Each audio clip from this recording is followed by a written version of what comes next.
vrlo je lako parkirati motore ovdje, rasterećeno sve ide danas.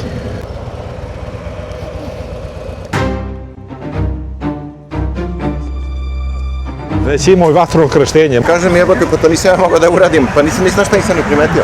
Vozi čuti. What did you say? I say always perfect. Moj novi lepotan na putu kroz Ameriku. Idemo prema Springfieldu, glavnom gradu države Illinois. Ruta 66, ravnica i samo ravnica. Čika storije, urednik emisije. Pejzaž nije baš spektakularan, ali nema veze.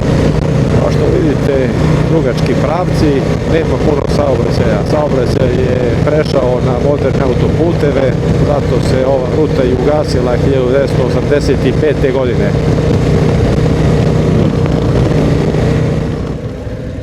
Evo ovdje je znak stop. Sva 4 pravca imaju znak stop.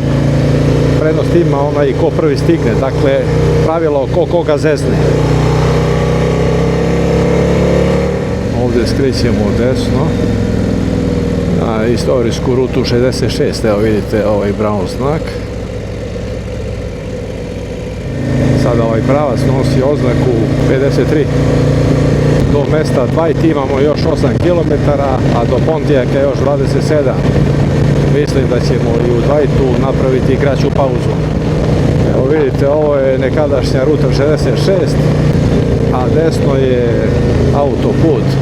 Taj autoput je uzrok zašto se ugasila ova ruta. Od 1956. godine započela je era izgradnje autoputeva. Ljudi su onda počeli da voze auta i druga vozila po autoputevima. Na taj način su skraćivali vreme putovanja. Više niko nije želeo da vozi starom rutom, tako da se vremenom ovaj put gasio.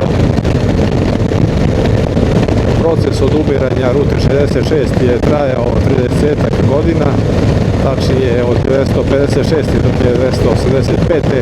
kada je ovaj put izbrisan iz Saveznog registra puteva.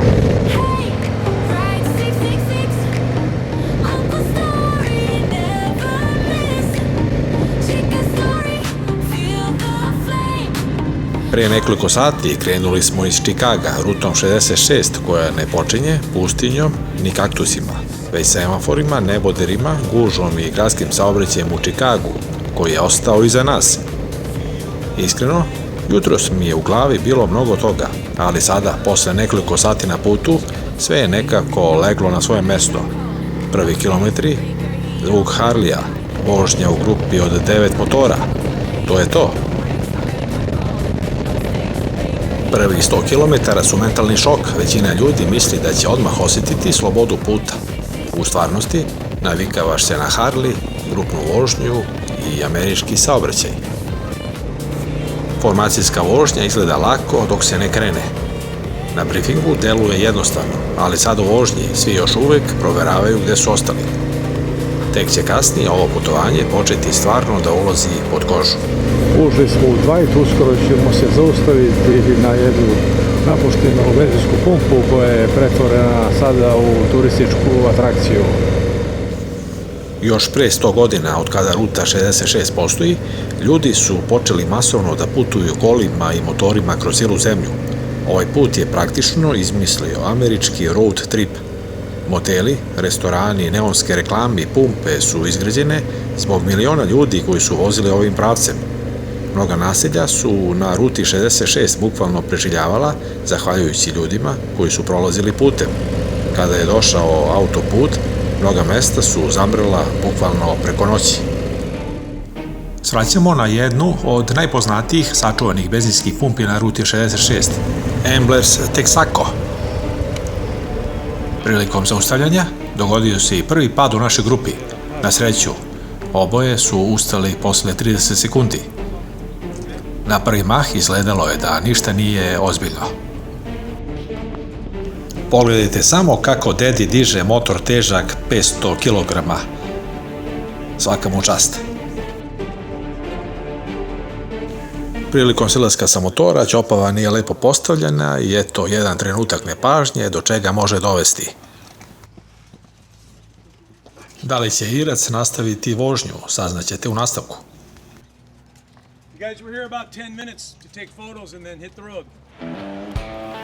Amblers Texaco otvorena je davne 1933. godine i bila je jedna od prvih stanica na kojoj su putnici zastajali nakon izlaska iz Čikaga, u vrijeme kada nije bilo autoputeva, navigacije i klima uređaja. Ovakve pumpe bile su mnogo više od mesta za sipanje goriva. Ovdje su ljudi odmarali, popravljali automobile, razmenjivali informacije i planirali nastavak puta.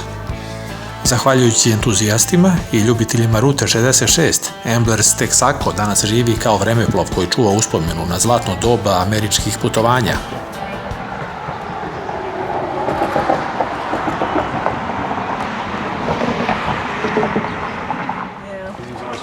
Hello, hello. Hi, welcome. Thank you. Ima karta Beograd prazno da ubodeš.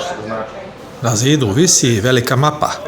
Putnici iz cijelog svijeta ostavljaju ovdje dokaz kao uspomenu da su vozili Rutu 66. Najviše ih je iz Evrope i Australije, ali kada pogledate mapu shvatite da ova ruta povezuje ljude sa svih kontinenata. Danas će jedna pribadača iz Srbije ostati kao mali trag da smo i mi bili deo ove velike priče. Prvi Zabao si prvi. da. Have a nice day. Please come again.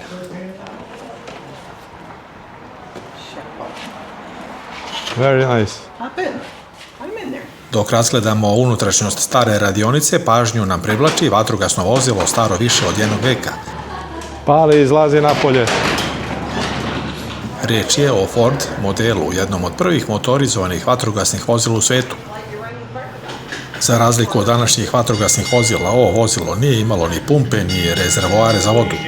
Bio je to takozvani hemijski kamion. U bakarnim rezervoarima nalazili su se soda, bikarbon i sumporna kiselina. Kada bi se pomešali, nastajao je ugljen dioksid pod visokim pritiskom koji je izbacivao vodu i penu kroz crevo. Za svoje vrijeme to je bilo pravo tehnološko čudo. Pokretao ga je četvorocilindarski motor snage svega 20 konjskih snaga. Nije imao zatvorenu kabinu. Vatrogasci su sedeli na otvorenim drvenim sedištima, izloženi kiši, vetru i dimu. Akcija u toku, gospodine Baker, idemo na intervenciju. Dajte signal da stiže, dajte sirenu. Krenuli smo na intervenciju Krenuli smo na intervenciju, nadamo se da ćemo stići na vrijeme. do Tihog okeana. Da ugasimo požar. Gospodine Baker, izvolite sesti. A umjesto sirene koristili su veliko mesingano zvono kojim su upozoravali ljude da se sklone s puta. Danas je ovo vozilo jedan od najvrednijih eksponata na Ruti 66 kroz Illinois. Ne predstavlja samo istoriju vatrogasne službe, već vrijeme kada su ovakve radionice, benzinske pumpe i mala mesta živjela zahvaljujući putnicima koji su prolazili legendarnom Rutom 66. Dedi, šta kažeš? Dobro, svega ima.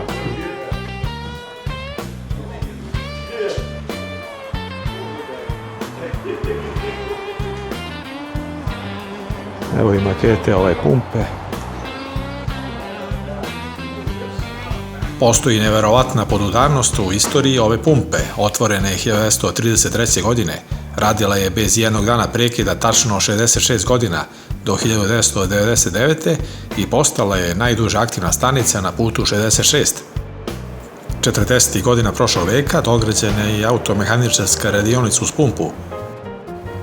Pošto je pumpa radila non-stop 24/7 i nalazila se na ključnoj raskrsnici, prostor oko pumpe i obližnje livade često su služili kamiondžijama da parkiraju svoja vozila i prespavaju u kabinama. Stanica nije bila u vlasništvu iste porodice, već je tokom decenija promenila nekoliko vlasnika. Danas je njen zvanični vlasnik selo Dwight, kojem je objekat poklonjen kako bi postao muzej.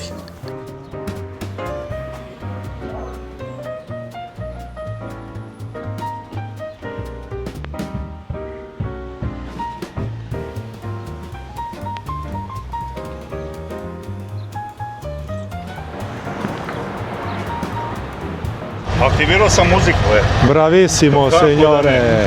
Samo lepu brenu za 4 osobe. Čekamo da Richard krene pa ćemo za njim.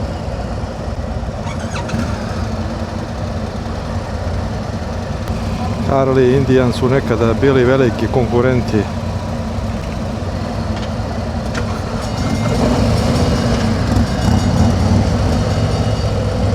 Idemo dalje. Baker za sada deluje ok, ali vidjet ćemo kako će izgledati kada krenu izazovi. Teddy je standardno miran. Joe već vozi kao da je ovdje rođen.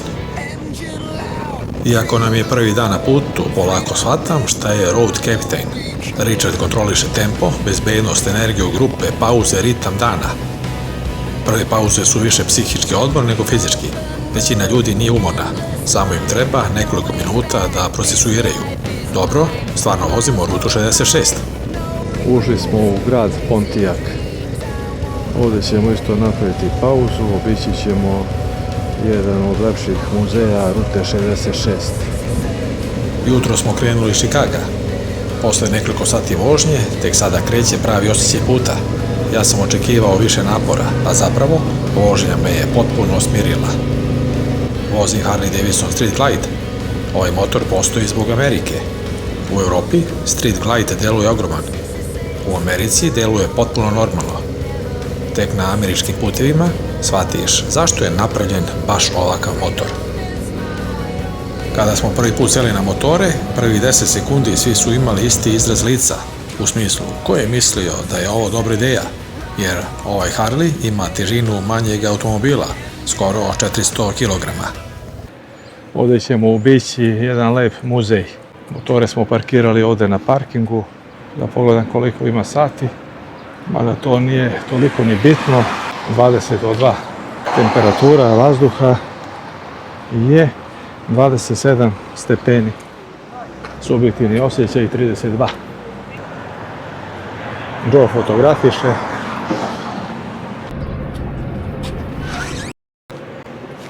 Aj, karte, druže, karte. Idemo ispod cene. Hi guys. Hi. Where are you from? Serbia. Europe, Serbia. Hi. Posle gotovo 200 km stižemo u Pontiac, gradić koji je odlučio da sačuva istoriju rute 66. Ušli smo u jedan od najpoznatijih muzeja posvećenih legendarnom putu. Za razliku od mnogih mesta koja su izgubila svoj identitet nakon izgradnje autoputa, Pontiac je svoju budućnost pronašao upravo u ruti 66. Danas ga posećuju hiljade putnika iz cijelog sveta. Muzej je otvoren 2004. godine zahvaljujući grupi entuzijasta koji nisu želeli da istorija ovog puta bude zaboravljena. Danas se ovdje nalaze na hiljade originalnih predmeta, stare reklame, registarske tablice, fotografije, putokazi, alati, delovi automobila i motocikala, ali i brojne uspomene koji su ostavili putnici iz cijelog sveta. Svaki eksponat priča deo priča o vremenu kada je ruta 66 bila glavna saobraćajnica Amerike i simbol slobode za generacije ljudi koje su njome putovale ka zapadu. Ono što ovaj muzej čini posebnim jeste činjenica da nije nastao kao državni projekat. Stvorili su ga ljudi koji vole rutu i žele da njena priča nastavi da živi. Kada izađete odavde, mnogo bolje razumete da ruta 66 nije samo put. To je deo američke istorije i kulture koji danas inspiriše putnike koji ovdje dolaze.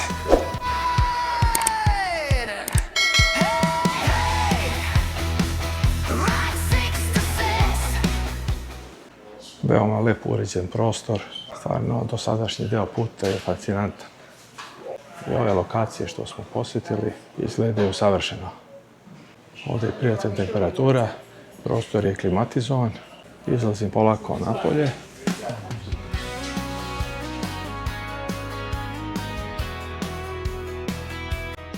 Joe telefonira, Daddy uvijek spreman za akciju. Govori 16 stranih jezika, 2 jezika zamuckuje. Prevodi 13, od toga većina ex-Jugoslavija. Tako je.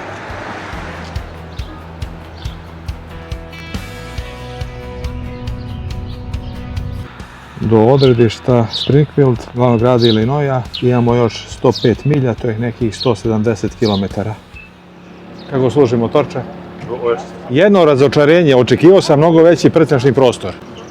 Ali znaš šta, imaš 3 bispad, jebi ga. Jer mi kad smo pričali, ti si hvalio, kaže mogu da spakujem pola kuće. Jesu tvoji koferi toki? Moji koferi su veći. Ja vozim, moj motor je sam po sebi veći. Aha. Harley ne želi da njihov motor bude previše savršen. Zato ovaj motocikl i dalje ima vibracije, ali je ujedno i zvuk i osjećaj sirove mašine. Ljudi ne kupuju Harley zbog perfekcije, nego zbog karaktera. Street glide mnogi zovu američki kauč na točkovima, jer možeš da provedeš ceo dan na motoru bez osjećaja da si se raspao. Ovaj motor je deo američke ikonografije, jer se pojavljuje u filmovima, serijama, reklamama i američkoj pop kulturi decenijama. Instrumentabla je ceo mali komandni centar. Prednja maska Street glide je toliko poznata da je ljudi prepoznaju i kad ne znaju ništa o motorima. Ovaj motor nije za žurbu. Street glide nije napravljen da juriš krivine, nego da guta kilometre satima dok slušaš motor i gledaš Ameriku. Dugogodišnji Harley vozači kažu da te ovaj motor tera da usporiš i voziš drugačijim ritmom. Napuštamo Pontiac. Koliko je stvarno može da se desi i da padne neki pljusak. Čekamo crveno svetlo na semaforu. Krećemo.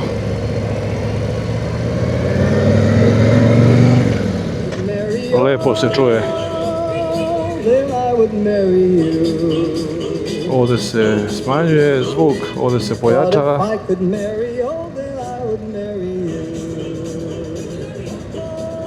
Uživanje je voziti Harley. Ovdje menjam stanice.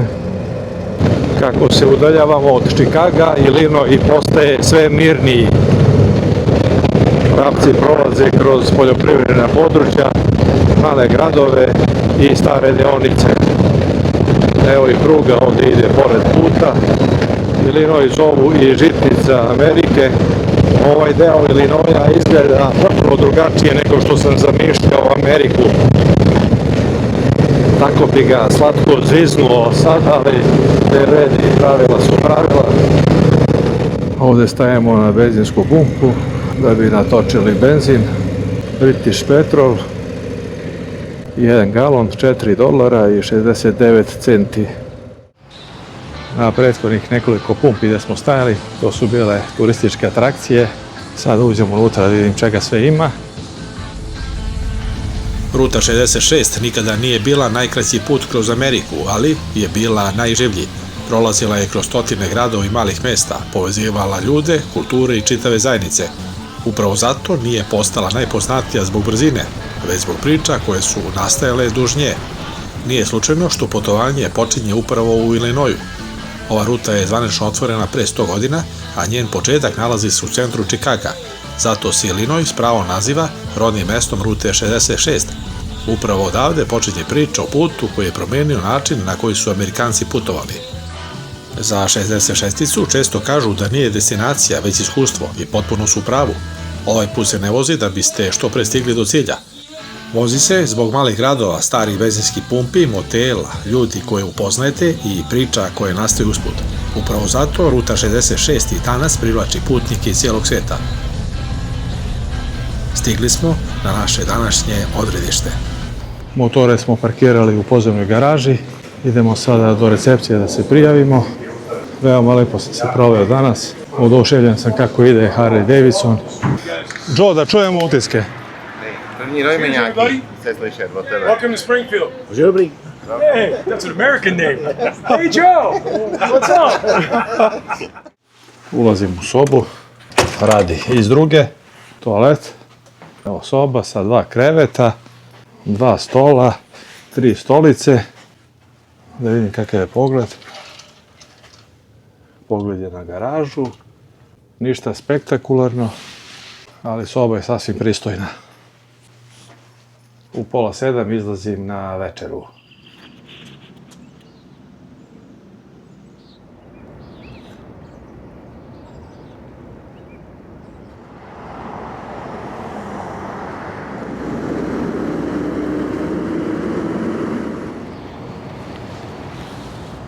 Izašao sam malo da se prošetam. 8:30 je, nevjerovatno da je grad skoro prazan. Glavni grad savezne države Illinois, Springfield, nema žive duše. Poneko vozilo, slučajni prolaznik, još ni mrak nije pao kako treba. Stvarno ne znam gde su ti ljudi. Stigli smo u Springfield, grad Abrahama Lincolna. Prvi dan je gotov. 370 km je iza nas. Ako je ovako krenulo, bit će mnogo zanimljivije nego što smo mislili. Iskreno, ceo život sam gledao rutu 66 na televiziji, a onda odjednom vozim po njoj. Sutra nastavljamo dalje, a imam osjećaj da prava ruta 66 tek počinje. Petak je veče, 21 sat, već pola sata šetam po gradu, apsolutno kao da je grad duhova.